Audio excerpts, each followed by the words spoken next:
Hi, I'm Kate. You guys know me as Rage Bake, or if you're local to Nanaimo, BC, one of the faces around Maison Cookware and Bakeware. Today, what we're gonna make is my brown butter toffee chocolate chip cookies, as made famous by Bon Appetit magazine.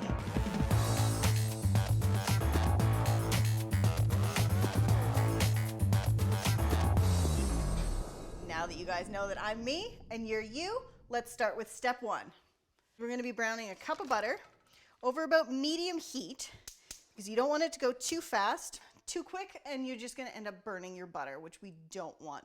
We want it to get this nice golden brown. It adds a nuttiness and a warmth to the cookies that you really can't get from anything else. As it melts, you're gonna notice that it gets foamy and a little hard to see what the color is. Don't worry, just use your little spatula, move the foam out of the way, take a peek, and while you're in there, get a good sniff, and you'll notice when you're ready to go. Keep an eye, and more importantly, keep a nose. It's been about 10-15 minutes. I can see the color of it is nice and golden brown, and my nose is telling me we are 100% ready to go. So what I'm gonna do is take it immediately off the heat into my mixing bowl so that it doesn't keep cooking in the pot. All right, so you wanna make sure you get all those little bits in the bottom there, because that's all your flavor. All those little milk solids, that's the good stuff. So what we're gonna do now is just let this sit for about 10-15 minutes until the butter is room temperature or so, because we don't wanna shock our ingredients with that super hot butter. So while that sits, let's chop our score bars. With my score bars, I tend to do about a 1/4 inch chop or so. I don't want it so fine that all you end up with is dust, but I don't want it so large that you're gonna chip a tooth. We wanna make sure all our cookies get good, even bits. The reason I started adding toffee to all my cookies is because I do like having that crunchy bit in there, but I don't like nuts in my cookies. So that's why the score bar, and that's why the brown butter. So now that that's done, we'll check on my butter.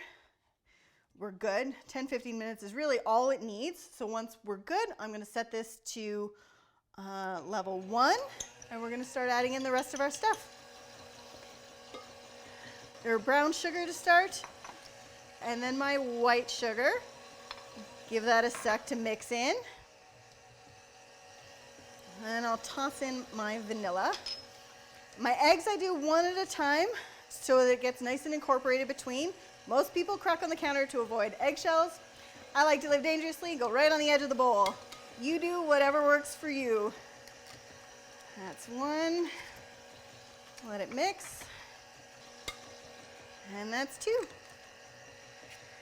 All right, I'm gonna give that a second to mix, and while that's doing that, I'm gonna add my baking soda and my salt into my flour and give it a little mix around just so that it's nicely spread within. And then I'm gonna start pouring it in carefully. Try to avoid the cloud by dumping it all in one go.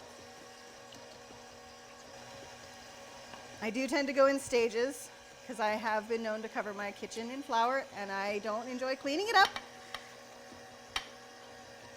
A little bit at a time. Once it gets fully mixed, it gets a little thicker and a lot easier to just get right in there.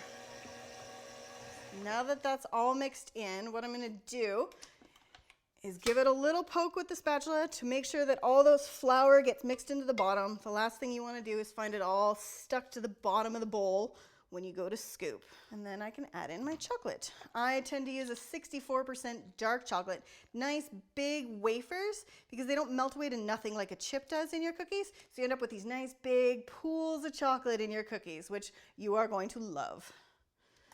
Back on. In with those. One for me.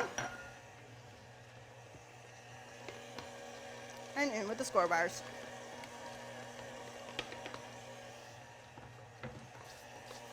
Let that go a second. And then what you're gonna see, you're gonna notice it's a wet dough at this point. It's not what you're used to seeing from a dough that starts with cold butter. So don't panic, don't be alarmed. What we're gonna do is just set it aside for 30-45 minutes or so, depending on how warm your house is, and let it firm up. At this point, I'm just gonna start by preheating my oven to 375. So our dough is now set for about 30-45 minutes. You'll know it's good to go when you can pull a little bit out and it holds its shape nicely. I like to use a big fat cookie scoop. It's about 3 tablespoons worth. It's a number 20 for those that like the specifics. The bigger the cookie, the better. That way you get more of that nice gooey center.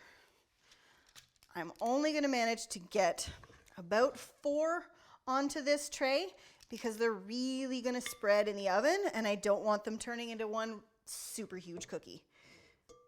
So, got those nice and spread apart.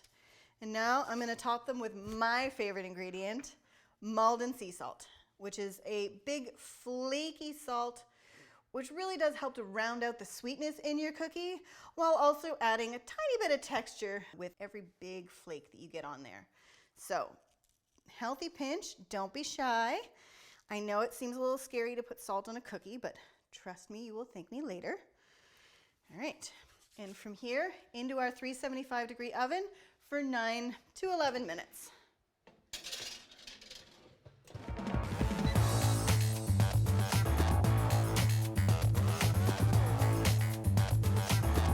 Cookies are done. Oh man, I wish you could smell this. Absolute perfection. I say 9 to 11 minutes because more than anything, the visuals of the cookie is what's gonna matter to you. We're looking for those like firmer edges, but a nice soft, gooey, almost underdone center.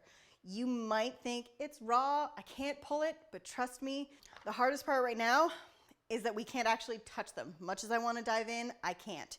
You'll see that the edges are nice and firm, but that center is still molten, gooey lava. I can't pick this up even if I wanted to. I can't move them off the tray. I can't anything. So we're gonna have to walk away for at least 45 minutes until you can pick it up without it falling completely apart in your hands. Thankfully for me, unfortunately for you, I already have a batch ready to go, so I'm just gonna go ahead and dive right in. You'll see all the little flakes still left on top, all the little puddles of chocolate, and all the perfect little score bars still intact inside.